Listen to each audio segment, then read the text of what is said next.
ગુરુવારનો આ દિવસ અને આજના દિવસમાં સૌથી મોટા સમાચાર એ રહ્યા કે ગુજરાતના બે દિગ્ગજ નેતા રાજ્યપાલ બની શકે છે।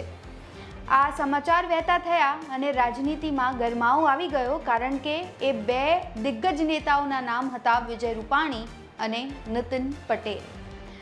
લોકો કહેવા લાગ્યા કે આખરે નીતિન કાકાની કિસ્મત ચમકી છે અને હવે તેમને રાજ્યપાલ બનાવવામાં આવી શકે છે।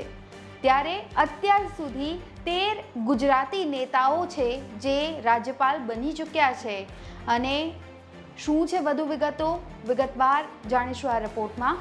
નમસ્કાર, આપ જોઈ રહ્યા છો ગુજરાત તક અને આપની સાથે હું છું સૌમ્યા। ગુજરાતના રાજ્યપાલ આચાર્ય દેવવ્રતનું 5 વર્ષનો કાર્યકાળ પૂર્ણ થવા જઈ રહ્યો છે। પરિણામે ગુજરાતના નવા રાજ્યપાલ તરીકે કોની નિયુક્તિ થશે, આ મુદ્દે અટકળો વહેતી થઈ। સૂત્રોના મતે રાષ્ટ્રપતિ ભવન દ્વારા એકાદ બે દિવસમાં જ ગુજરાતના નવા રાજ્યપાલના નામની જાહેરાત કરાઈ શકે છે। ત્યારે આ વચ્ચે એક નવી ચર્ચા વહેતી થઈ।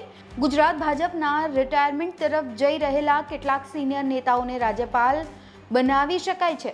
ગુજરાતના વધુ બે નેતા રાજ્યપાલ બની શકે છે, જેમાં હાલ નીતિન પટેલ, વિજય રૂપાણીના નામની ચર્ચા છે। આ સાથે ભૂપેન્દ્રસિંહ ચુડાસમાના નામની પણ ચર્ચા છે। ત્યારે અત્યાર સુધી 13 ગુજરાતી અન્ય રાજ્યના રાજ્યપાલ બની ચૂક્યા છે। 2014માં કેન્દ્રમાં નરેન્દ્ર મોદીના વડપણ હેઠળની ભાજપની સરકાર બન્યા બાદ 2014માં જ ગુજરાતના સિનિયર મંત્રી વજુભાઈ વાળાની કર્ણાટકના રાજ્યપાલ બનાવવામાં આવ્યા।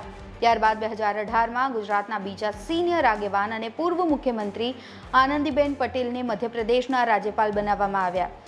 પછી 2019માં આનંદીબેન પટેલને જ ઉત્તર પ્રદેશના રાજ્યપાલ બનાવવામાં આવ્યા। 2021માં ગુજરાતના જ મંગુભાઈ પટેલને મધ્યપ્રદેશના ગવર્નર બનાવવામાં આવ્યા।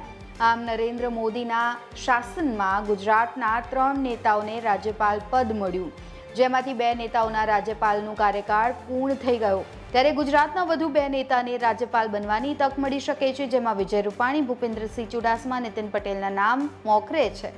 29 જુલાઈએ આનંદીબેનનું રાજ્યપાલ તરીકેનો કાર્યકાળ છે એ પૂર્ણ થઈ રહ્યો છે।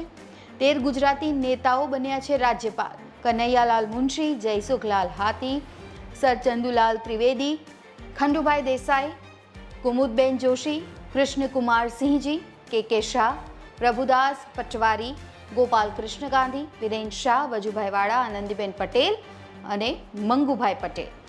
તો આ રિપોર્ટમાં બસ આટલું જ। ગુજરાતના તમામ મહત્વના સમાચાર જોવા માટે અને જાણવા માટે આપ જોડાયેલા રહો ગુજરાત તક સાથે।